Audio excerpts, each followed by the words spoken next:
6, 5, 4, 3.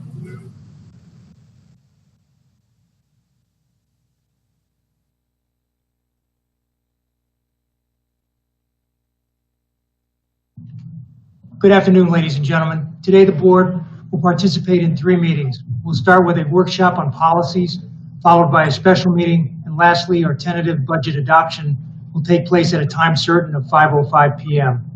We haven't finished the special meeting by 5:05. We will suspend the special meeting to start the time certain tentative budget adoption hearing. All 3 meetings today will be conducted using Google Meet technology for board members and staff who are participating live.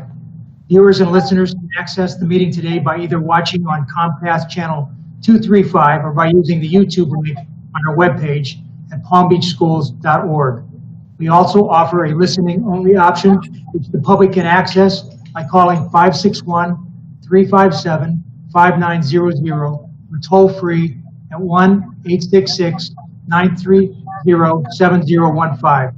The meeting ID is 1-561-880-1124 hashtag. I now call the workshop to order at 3:30 p.m. on July 29, 2020. Mrs. Bass, please call the roll. District 1, Barbara McQuinn. Here. District 2, Chuck Shaw. Here. District 3, Karen Brill. Here. District 4, Erica Whitfield. Here. District 5, Frank Barbieri. Here. District 6, Marcia Andrews. Here. District 7, Deborah Robinson. Here. We have quorum with all 7 board members present. Also joining us on the virtual dais is Superintendent Dr. Donald Fenoy, General Counsel Julie Enrico, Inspector General Teresa Michael, and Board Clerk Carol Bass. Senior staff members will join us periodically as directed by the Superintendent. This meeting is being transcribed by a closed captioner, so remember to speak at a reasonable pace. Now please direct your attention to the flag on the screen. Dr. Fenoy, will you please lead us in the Pledge of Allegiance? Yes, sir. I pledge allegiance to the flag of the United States of America and to the republic for which it stands, one nation under God, indivisible, with liberty and justice for all.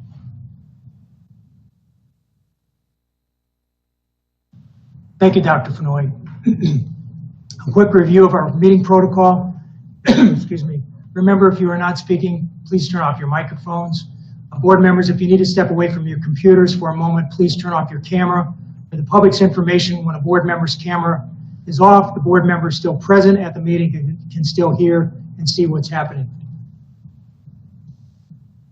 Mr. Superintendent, we can start with the, we have no agenda topic speakers at this point for the workshop. I don't believe we have any speakers. Would you like me to go forward, Mr. Barbieri? Yes, sir. Yes, at this time, I'll turn it over to Deputy Superintendent Keith Oswald to introduce the team who are presenting our Student Code of Conduct Policy Workshop. Thank you, Dr. Fenoy, and good afternoon, board members. Dr. Sheffield and Ms. Issa will be coming on to present some proposed changes for our upcoming board policies on Student Code of Conduct. Dr. Sheffield? Yes, good afternoon, board members and Dr. Fenoy. June Issa, our Assistant Superintendent for Student Wellness, at this time is going to provide us with an update on 2 Student Code of Conduct policies. So I'm going to immediately turn it over to Mrs. Issa. June. Good afternoon, everyone. I'm going to share my screen. Just a nod of heads if I can know that you all see it. Great. Okay, I'm going to move forward then. Each year around this time, we come forward to you all with the changes that are required by statute for the Student Code of Conduct. We have 2 Student Codes of Conduct, 5.1812, which is the elementary version, 5.1813, which is the secondary version. The changes are identical in both of the codes, so they're being presented to you today as one. The proposals that we're going to be sharing with you today are 2 types. The first one is the ones that are required by the Florida DOE, which are the CESR codes. We get definitions from the state that we have to incorporate into our student code of conduct. I'm going to review, we have 4 new codes and definitions that they have asked that we put into the code of conduct starting for this upcoming year. And then the second one are local discipline codes. Those are usually driven by our principal discipline committee that brings forward suggestions for additional codes that they need for the operation of their school centers. The first one that came from the state is actually just assessor code, and it is opioids. They have actually called out the definition for opioids. As you can see in the definition, it's fentanyl, oxycodone, morphine, etc. This will not be outlined in our student code of conduct. It will be assessor code that's sent up to the state. If we have a student that is actually found in possession of these, they would be coded as a drug charge, but then we would, inside of the system that we have internally, we'll actually list it as an opioid. The second one is actually they've reworded the actual drugs. So now it includes possession of any drug, narcotic, controlled substance when used for chemical intoxication. Very important, the difference with use means the person is caught in the act of using, admits to the use, or is discovered to have used in the course of an investigation. And this is a level 3 offense. And then the final drug code that's changed, and this is a level 4. They've changed the wording in this: the manufacture, cultivation, sale, or distribution of any drug, narcotic, controlled substance, represented to be a drug, narcotic, or controlled substance. This is a level 4 offense, and sale of drugs would be up for expulsion. And then the final new code that the state has asked us to incorporate is threat and intimidation. We presently have a level 2 code for threat, non-criminal. This is a step above that. And if you read the definition, it talks about no physical contact between the offender and the victim, but the victim felt that physical harm could have occurred based on verbal or nonverbal communication. And the example that they gave us was, for example, somebody brandishing a weapon and threatening to harm someone. And that would be a level 3 offense. We still have our level 4 offense, which is a high level threat, for example, to maybe a school center or to an individual. And then the last slide for the presentation is our proposed new local codes. The principals did ask us if we would incorporate a code for the sale or distribution for vapes. We have a number of incidences last year where students brought manufactured vapes, meaning that they put in not the intended article inside of the vape, and we had students that were transported to the hospital. So we didn't have a code strong enough for us to handle that type of incident. So they've asked us if we could add a level 3 vape sale distribution for when there's that type of outcome from that sale. And then the final codes that we're asking for are from our online learning. We are asking that we be able to incorporate a virtual suspension, 4 different codes. They mirror our out-of-school suspensions. The first one would be for 1 to 2 days, 3 to 5, 6 to 9, and 10 days. Again, those are for incidences that would have warranted an out-of-school suspension if we were in brick and mortar. And that concludes the workshop. Open for questions. Mrs. Whitfield and Mrs. Brill. Thank you. I just wanted to ask about this virtual suspension. So from speaking with Mr. Oswald earlier today, it's my understanding that they would be suspended from participating live on the class, but that they could still come back later and watch those classes so they could keep up. Is that true? That is correct. That is similar to what we do with an out-of-school suspension. They would be not entitled to the live, but then they would be entitled to get all of the work and make up that work. And because they're recorded, they'll be able to see the class as it went live for the other students. Okay, thank you. Ms. Brill. Thank you. So since we're discussing the student code of conduct, my questions are actually related to our distance learning. How are we communicating our expectations to parents and students for student conduct and attendance during distance learning? And also, for example, like the student dress code. I've had some parents that have said to me, you know, my child wears uniforms, I want them to do it. I said, well, that's your responsibility. But according to the student code of conduct, if I'm understanding correctly, the dress code would also apply while they're in distance learning. Is that correct? That is, I'm sorry, and then how are we communicating this? so yeah, that is correct. All of those expectations would be done by the classroom teacher and the principal at the school. So each of them have different dress codes based on what they have approved at their school centers. That would be how the expectations. Our handbook also outlines our expectations in brick and mortar, which extend. Also, we have added a disclosure at the very beginning of the portal, at the very, very time that they open the portal for distance learning, where it says that the expectations are that you will follow the same rules and student code of conduct that we had when we had in brick and mortar. Go ahead. So then as a follow-up, for the schools that have a uniform, there are some parents that still will not walk into a school, and perhaps they can't order online. Is there going to be flexibility for those, because children outgrow their clothes every year? How are we going to handle that? Glenn, I don't know, Dr. Sheffield or Mr. No, let me answer that. I think when it comes to school uniforms, I'll follow back with the team. I'm not going to make kids wear uniforms while they're at home. That just doesn't make any sense. So since we don't have a uniform policy, it's not consistent across the district, I think we just stick to decency. They're at home, but I'm not going to make people put on school uniforms sitting in their own houses. So we'll clear that up for you, Ms. Burrow. Thank you. And just as a follow-up, the reason I was bringing it up is if we're basing it on this student code of conduct, obviously there is going to have to be some flexibility, and I appreciate that. So, what I told the parents that have told me they want their children dressed like that, I said, well, you're the parent. That's your responsibility. But I appreciate that. Thank you. Yeah, let's just make sure, team, that we follow up with the principals for those. I honestly, off the top of my head, don't know how many schools have mandatory school uniforms, but let's get that list and let's let them know that we're not going to require them to wear uniforms while they're sitting at home. Mrs. Andrews?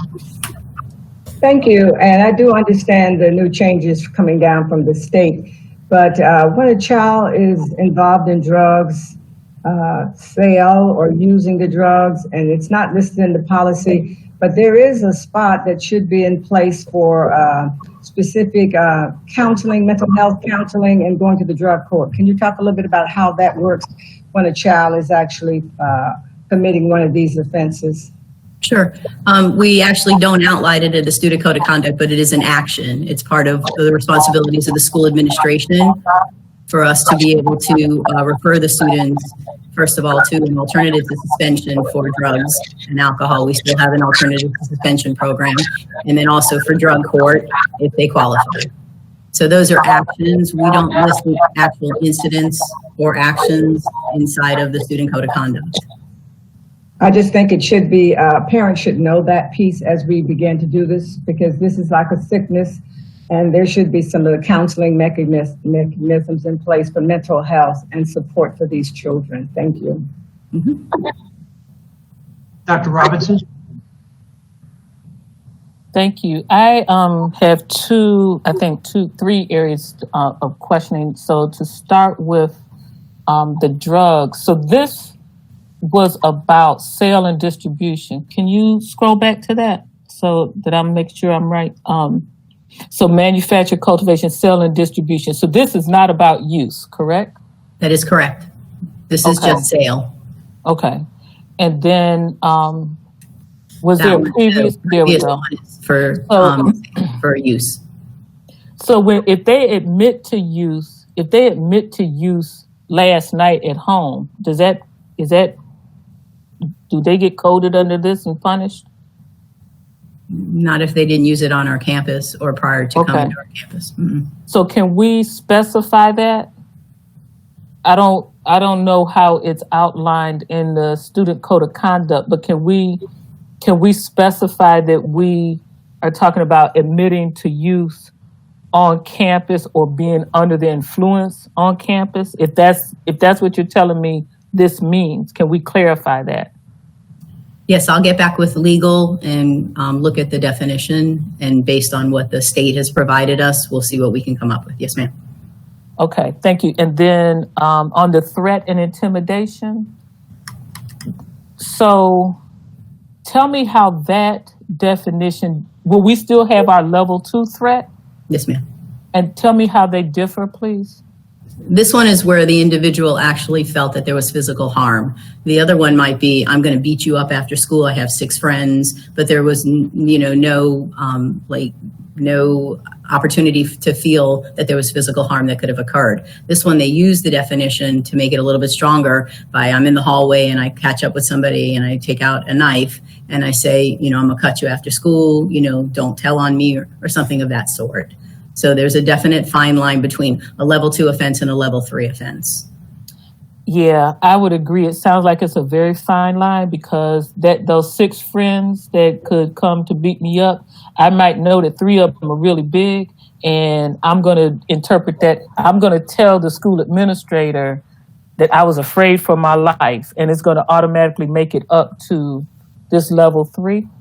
Well, there'll be an investigation and they'll talk to the witnesses and what have you. But yes, it will depend on what they actually determine. For an example, if I brandish a weapon, it's going to come to a level 3 offense. If it's just a verbal comment that was made, it's going to probably, I won't say definitely all the time because there's always nuances, but it will stay at a level 2 offense.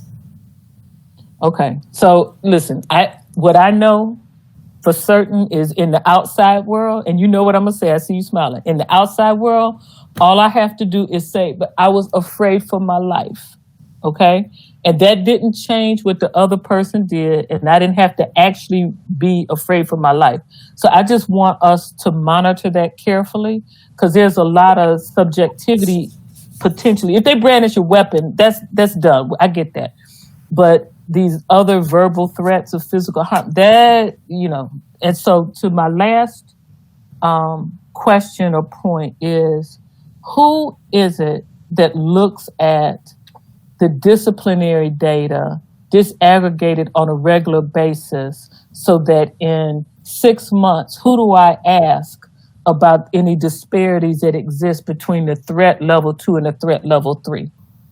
So we train the school centers for them to look at their own data as well. But inside of my division, you have individuals in the Department of Safe Schools. You have, specific individuals, and there's 3 or 4 of them who look at the data on a regular basis. Okay. And so my only request is that looking at that disaggregated data contained within, that represents discipline consequences, that be taken to at least to the CAO, I would hope to the executive team, right? On whatever the appropriate intervals are, maybe once a semester or marking period, but somebody needs to monitor that, like honestly, other than me, like you guys need to catch it so that you can intervene when you see disparities occurring at various locations. So thank you very much. You're welcome. And Dr. Robinson and other board members, that is how we build in our professional development. We will look at the data and make sure that it's being used appropriately, especially when we have new codes, such as you're outlining here between a level 2 and a level 3. So yes, ma'am. And what I think we should do is, I think that data should be reviewed regularly by the regional offices.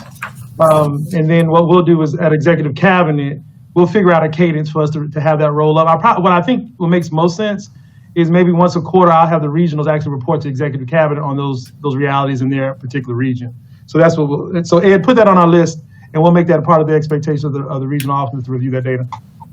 Thank you, Dr. Fenoy. Ms. Issa, I see no more questions from board members. Do you have anything else to present to us, Dr. Fenoy? Mr. Barberi, not for this particular workshop. We're done with this and we'll move on to our next meeting if you're ready. Yes, sir. We need a motion by a board member to adjourn this meeting. Motion by Ms. Brill, seconded by Mrs. Whitfield. All in favor? Opposed? Motion carries 7-0.